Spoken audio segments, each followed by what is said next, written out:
السلام علیکم ورحمۃ اللہ تعالی وبرکاتہ۔ نحمده ونصلي ونسلم على رسوله الكريم، اما بعد فاعوذ باللہ من الشیطان الرجیم،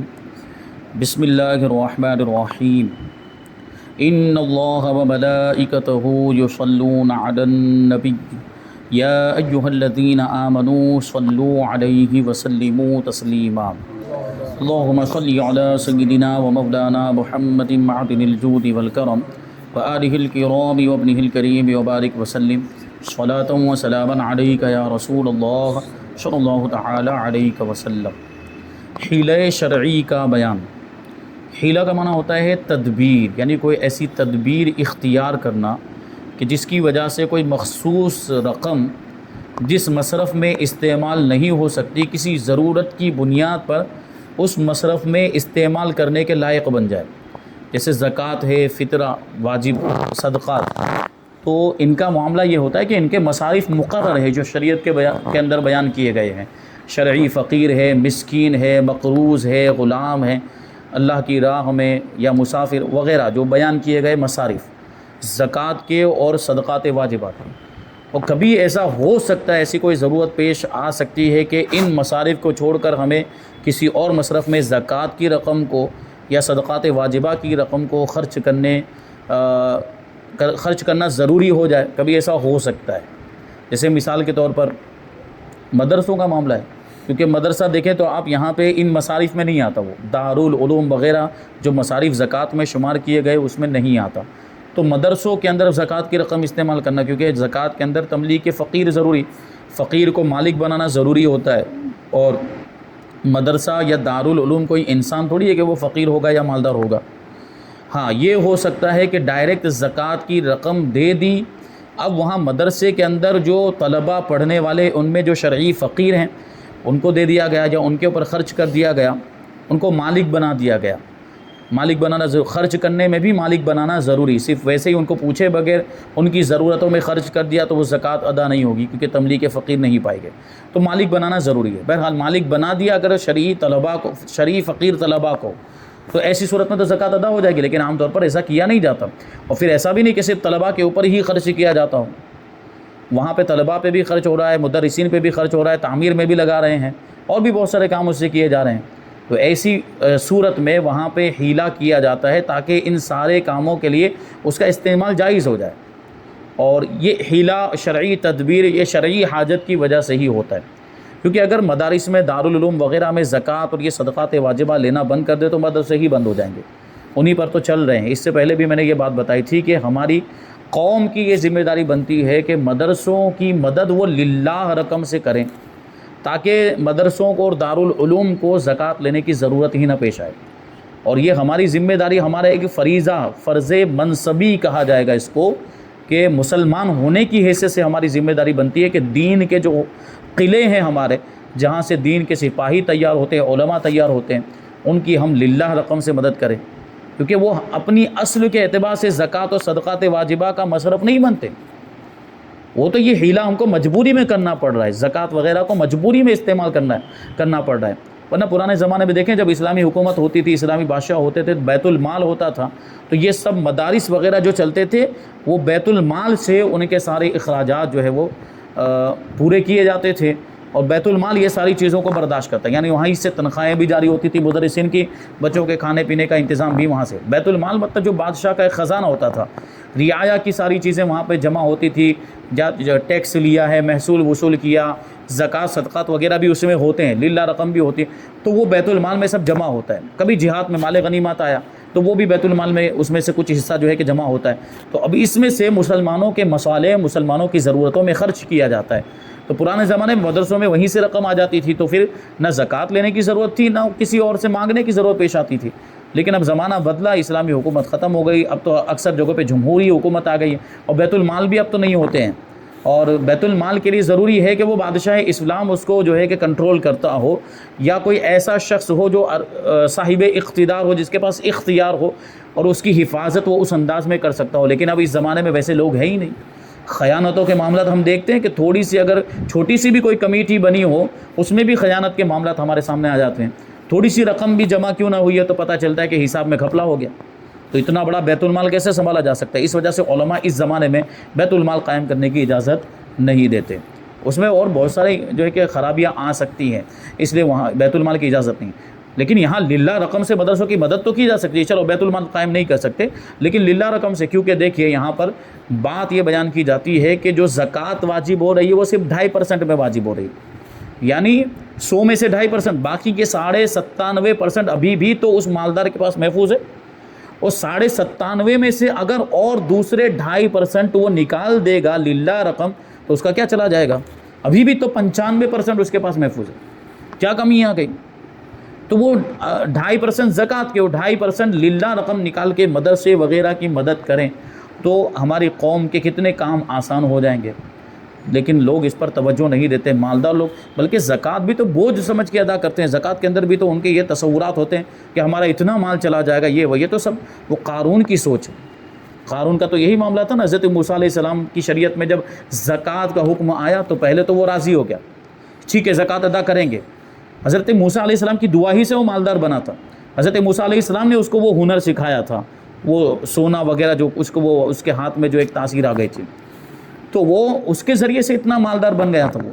اب کیا ہوا جب زکوٰۃ کا حکم حضرت موسیٰ علیہ السلام نے تو پہلے تو مان لیا کہ ٹھیک ہے چلو زکوٰۃ، لیکن جب اس نے اپنی پوری جائیداد کا، اپنی پوری دولت کا حساب لگایا تو بہت بڑا ڈھیر جمع ہو گیا. زکوٰۃ کی جو مخصوص رقم اس کو نکالنی تھی اس کا. اب وہ جب دیکھنے لگا، حالانکہ وہ دیکھ نہیں رہا کہ پیچھے بچی کتنی ہے، اس کو نہیں دیکھ رہا ہے، جو نکالنے والی جو رقم ہے اس کو دیکھ رہا ہے. وہ اتنی زیادہ رقم، میری اتنی زیادہ رقم چلی جائے گی، میرا اتنا زیادہ مال چلا جائے گا، میری اتنی دولت کم ہو جائے گی. اب اس نے انکار کر دیا تو پھر وہ اس کے عذاب وغیرہ کے معاملات ہیں. تو یہ قارون جیسی بات ہو گئی، یعنی یہ رقم نکالتے ہیں تو ان کو ایسا لگتا ہے کہ ہماری اتنی رقم چلی جا رہی ہے. ایسا نہیں، یہ اللہ کا حکم ہے، اور وہ جتنی رقم زکوٰۃ یا صدقات واجبات میں ادا کرنا واجب ہوتا ہے اس میں اس انسان کا حق ہے ہی نہیں. اس میں اللہ تعالیٰ نے غریبوں کا، فقیروں کا، حاجت مندوں کا حصہ رکھا ہوا ہے، یعنی اس کا استعمال خود اس کے لیے جائز ہی نہیں ہے. اس پر لازم ہے کہ وہ حصہ نکال کر غریبوں میں تقسیم کرے، اللہ کی راہ میں دیں، وہ مصارف جو مقرر کیے گئے ان مصارف میں خرچ کرے. جبکہ وہ خرچ نہیں کرتا ہے اور پھر استعمال کرتے ہیں ایسی رقم جو زکوٰۃ ادا نہیں کرتے اور اس رقم کو اپنے استعمال میں لاتے ہیں، تو پھر دیکھتے ہیں ہم طرح طرح کے معاملات، بیماریاں آتی ہیں یا ان کا مال ضائع ہو جاتا ہے، کوئی آفت آ جاتی ہے، چوری ہو جاتا ہے، ڈاکہ زنی میں چلا جاتا ہے، یا کوئی ایسی آسمانی آفت آ گئی، کوئی دوسری ایسی جس میں اس کا مال. اور زکوٰۃ دینے سے کیا ہو جاتا ہے، یا صدقات واجبہ وغیرہ ادا کرنے سے مال محفوظ ہو جاتا ہے، اللہ تعالیٰ اس کی حفاظت فرماتا ہے اور وہ مال پاکیزہ ہو جاتا ہے، اس کا میل نکل جاتا ہے. اور دوسری چیز سب سے بڑی یہ ہے کہ اللہ تبارک و تعالیٰ ایسے مال میں برکت عطا فرماتا ہے. اللہ کی راہ میں خرچ کرنے سے مال کم نہیں ہوتا بلکہ اس میں اور اضافہ ہوتا ہے. تو جو اصحاب ثروت ہے، جو مالدار ہے، اللہ تعالیٰ نے ان کو دولت کی نعمت عطا فرمائی ہے، تو وہ دولت جو ہے کہ اچھے کاموں میں خرچ کرنی چاہیے. اچھے کاموں میں خرچ کریں گے تو یہی دولت نجات کا ذریعہ بن جائے گی، لیکن غلط کاموں میں اگر خرچ کیا ہے تو یہی دولت وبال جان بن جائے گی اور عذاب میں بھی مبتلا کرنے کا یہ ذریعہ بن سکتی ہے.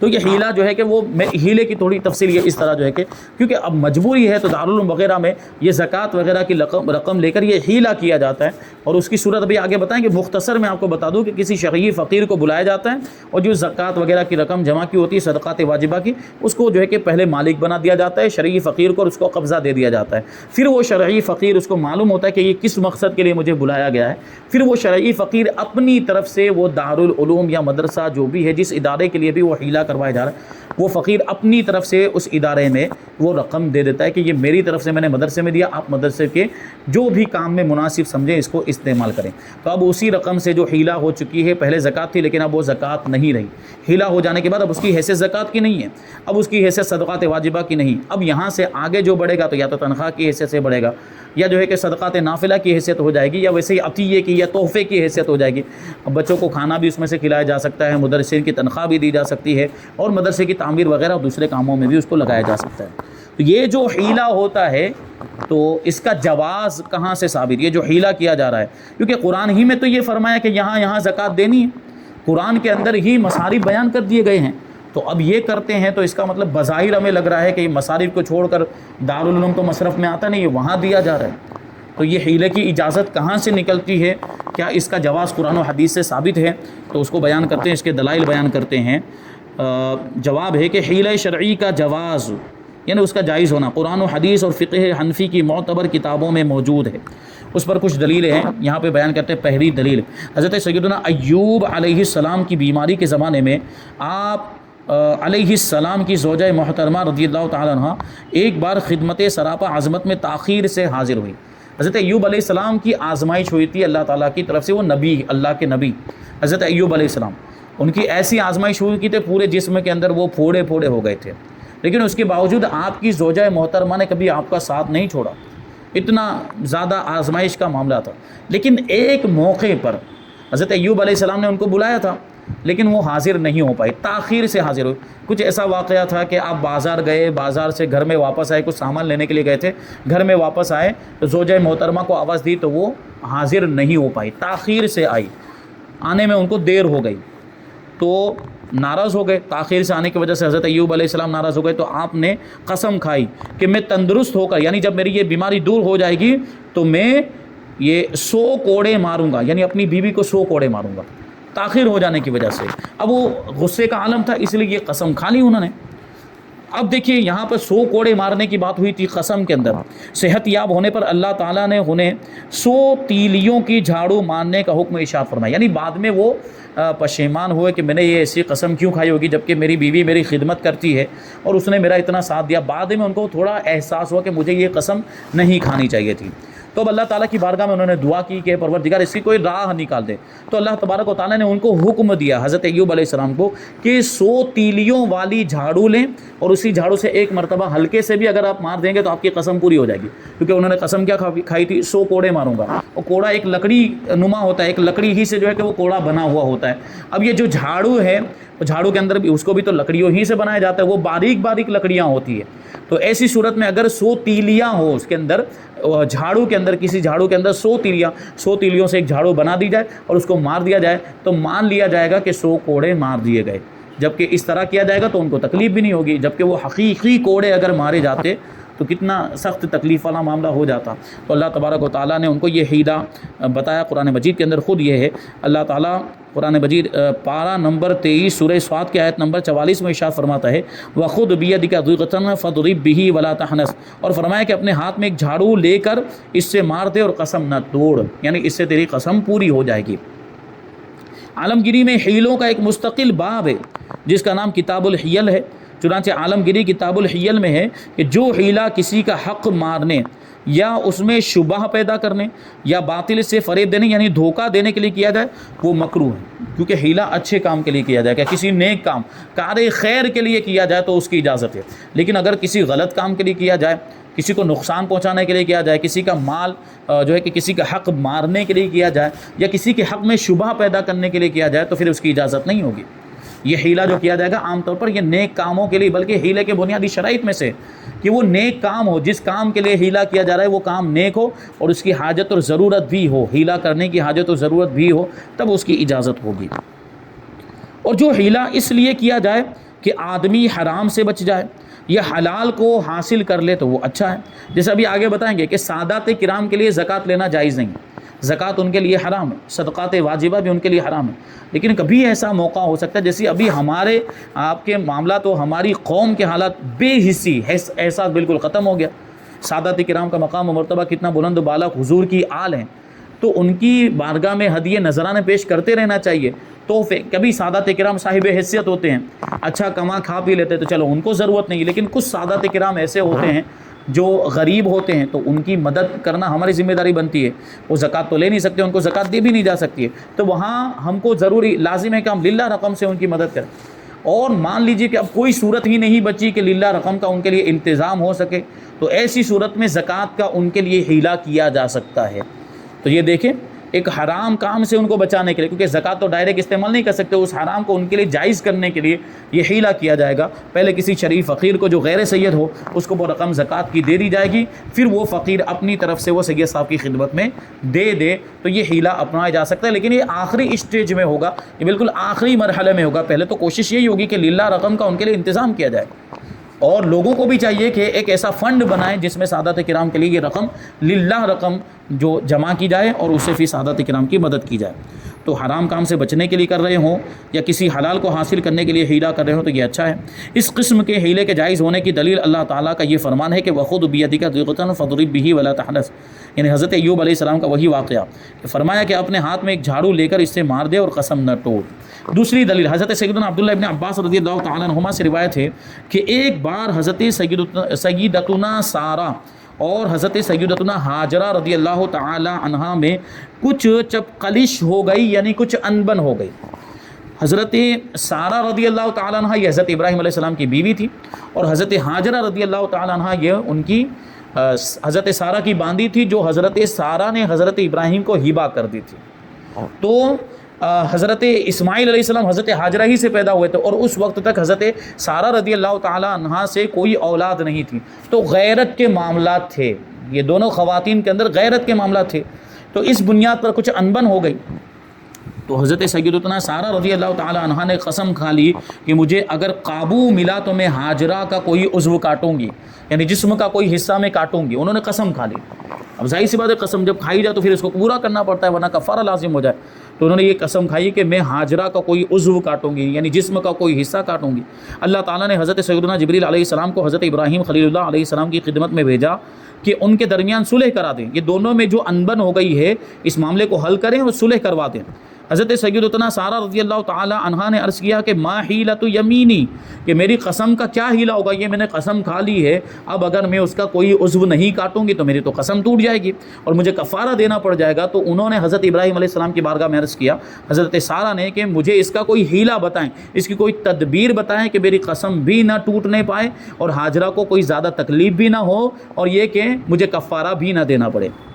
تو پھر کیا ہوا؟ حضرت ابراہیم علیہ الصلاۃ والسلام پر وحی نازل ہوئی کہ حضرت سارہ رضی اللہ تعالی عنہا کو حکم دو کہ وہ حضرت حاجرہ رضی اللہ تعالی عنہا کے کان چھید دیں۔ اسی وقت سے عورتوں کے کان چھیدنے کا رواج پڑ گیا۔ کان چھید یعنی جو سوراخ کیا جاتا ہے، اور اس میں جو ہے کہ وہ زیور پہنا جاتا ہے، ایئر رنگس جن کو کہا جاتا ہے، وہ پہنا جاتا ہے۔ یہ اس سے پہلے نہیں ہوتا تھا۔ حضرت حاجرہ رضی اللہ تعالی عنہا کے کان حضرت سارہ نے چھیدے، یعنی سوراخ کر دیا، تو یہ ایک عضو کو کاٹنا ہو گیا۔ عضو کو کاٹنے کی انہوں نے قسم کھائی تھی کہ جسم کا ایک حصہ میں کاٹوں گے، اور یہ کاٹنا پا لیا گیا، تو اس طرح ان کی قسم پوری ہو گئی۔ یہ ہیلا اللہ تبارک و تعالیٰ کی طرف سے بتایا گیا تھا، یعنی ایک جو ہے کہ مشکل کام اور تکلیف دہ کام سے، کہ اگر کوئی اس کے علاوہ کوئی دوسرا جیسے انگلی کاٹ دیتی اگر تو سخت تکلیف ہو جاتی، یا کوئی اور دوسرا عضو اگر جیسے یہ پورا کان ہی اگر کاٹ دیتی تو کتنا تکلیف کا معاملہ ہو جاتا۔ اس لیے اللہ تعالیٰ نے یہ آسان طریقہ اور ہیلا تدبیر بتا دی کہ وہ کان میں صرف سوراخ کر دیں تو ہو جائے گا۔ تیسری جواز کی دلیل ام المؤمنین حضرت عائشہ صدیقہ رضی اللہ تعالی عنہا سے روایت ہے کہ دو جہاں کے سلطان محبوب رحمان صلی اللہ علیہ وسلم کی خدمت میں گائے کا گوشت تحفتاً حاضر کیا گیا، یعنی تحفے کے طور پر گائے کا گوشت پیش کیا گیا۔ کسی نے عرض کیا کہ یہ گوشت حضرت سیدتنا بریرہ رضی اللہ تعالی عنہا پر صدقہ ہوا تھا، یعنی کسی نے صدقے کے طور پر حضرت بریرہ کو دیا تھا۔ اب حضور پاک صلی اللہ علیہ وسلم، یعنی آپ کی اولاد کے لیے صدقات حلال نہیں، اسی طرح آپ کے لیے بھی نہیں، صدقات و زکوٰۃ حضور کے لیے بھی حلال نہیں۔ تو اب یہ صدقے کا گوشت، کسی نے کہا کہ حضرت یہ تو صدقے کا گوشت ہے، تو حضور پاک صلی اللہ علیہ وسلم نے ارشاد فرمایا کہ ہوا لہا صدقۃ ولنا ہدیۃ، یعنی یہ بریرہ کے لیے تو صدقہ تھا لیکن ہمارے لیے ایک ہدیہ ہو گیا۔ کیا مطلب ہوا کہ حضرت بریرہ رضی اللہ تعالیٰ عنہ کو جب دیا گیا تو صدقے کی نیت سے دیا گیا تھا، لیکن دینے کے بعد وہ اس کی مالک ہو گئی، اب اس کی حیثیت صدقے کی نہیں رہ گئی۔ اب حضرت بریرہ کی طرف سے یہ گوشت جب حضور کو دیا گیا تو یہ بریرہ کی طرف سے تحفہ ہوا، حضرت بریرہ کی طرف سے یہ ہدیہ ہوا، اب وہ صدقہ نہیں رہا۔ اس طرح جو یہ ہیلے کی صورت نکلی، یہ ہیلا ہی ہوتا ہے کہ وہ شریف فقیر کو دے دیا جاتا ہے، پھر وہ شریف فقیر جو ہے کہ ضرورت کی جگہ پر اپنی طرف سے وہ خرچ کرتا ہے۔ اس حدیث پاک سے ظاہر ہو گیا کہ حضرت سیدتنا بریرہ رضی اللہ تعالی عنہ جو کہ صدقے کی حقدار تھی، ان کو بطور صدقہ ملا ہوا گائے کا گوشت اگرچہ ان کے حق میں صدقہ ہی تھا، مگر ان کے قبضہ کر لینے کے بعد جب بارگاہ رسالت میں پیش کیا گیا تو اس کا حکم بدل گیا اور اب وہ صدقہ نہیں رہا تھا۔ یوں ہی کوئی مستحق یعنی حقدار شخص زکوٰۃ اپنے قبضے میں لے لینے کے بعد کسی بھی آدمی کو تحفتاً دے سکتا ہے یا مسجد وغیرہ کے لیے پیش کر سکتا ہے کہ مذکورہ مستحق شخص کا پیش کرنا اب زکوٰۃ نہیں رہا، یہ ہدیہ ہو گیا یا عطیہ ہو گیا۔ جیسے کوئی شریف فقیر ہے، اس کو کسی نے لا کر زکوٰۃ دے دی، زکوٰۃ کے طور پر مثال کے طور پر 50,000 روپے اس کو دے دیے، اب وہ سوچ رہا ہے کہ لاؤ میری ضرورت میں بھی استعمال کروں اور کچھ نیکی بھی کما لوں، تو اس نے سوچا کہ لاؤ مسجد میں دے دیتا ہوں۔ تو اب جب مسجد میں دے رہا ہے تو اب وہ زکوٰۃ کا حکم نہیں ہوگا، کیونکہ مسجد میں تو زکوٰۃ کی رقم لگی نہیں سکتی، وہاں للہ رقم لگانا ضروری، لیکن یہ مالک ہو چکا ہے، اب اگر مسجد میں دے گا تو یہ اس کی طرف سے ہدیہ ہوگا یا عطیہ ہوگا۔ فقہائے کرام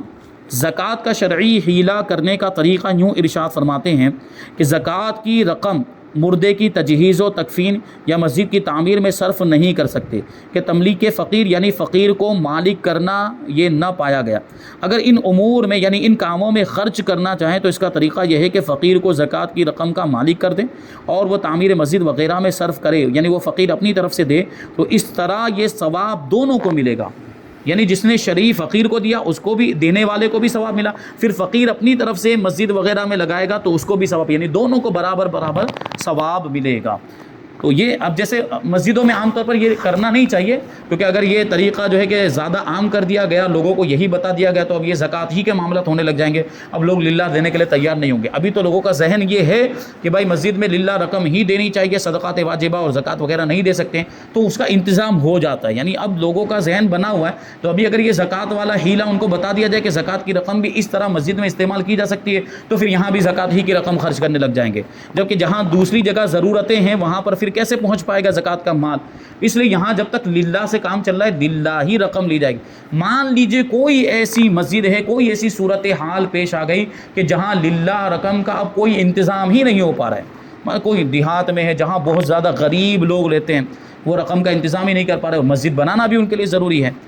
دیہات کسی گاؤں میں بہت غریب لوگ رہتے ہیں، تو اب وہاں پر یہ ہیلہ کیا جا سکتا ہے۔ یہ جہاں بھی یہ ہیلے کی بات آ رہی ہے تو آخری مرحلے میں، آخری اسٹیج میں ہوگا کہ جب ابھی للہ کی یا صدقات نافلہ کی، خیرات اور عطیہ، تحفے، ہدیے کی کوئی صورت نہ بچی ہو، تب ہم یہ ہیلہ استعمال کریں گے۔ تو یہ ضروری مسائل ہیلے کے تعلق سے ابھی اور کچھ باقی ہیں، کیونکہ یہ دیکھیں بار بار فقیر کا لفظ آ رہا ہے، تو فقیر کی تعریف بتائیں گے، مسکین کی تعریف بتائیں گے، اور اس کے علاوہ اور بھی بہت ساری چیزیں اور مسائل ہیں، انشاءاللہ تبارک و تعالیٰ آئندہ درس میں ان کو شامل کریں گے۔ اللہ تبارک و تعالیٰ کی بارگاہ میں دعا ہے کہ جو کچھ بھی بیان ہوا اس پر ہم سب کو عمل کرنے کی توفیق عطا فرمائے۔ وما علینا الا البلاغ۔ السلام علیکم۔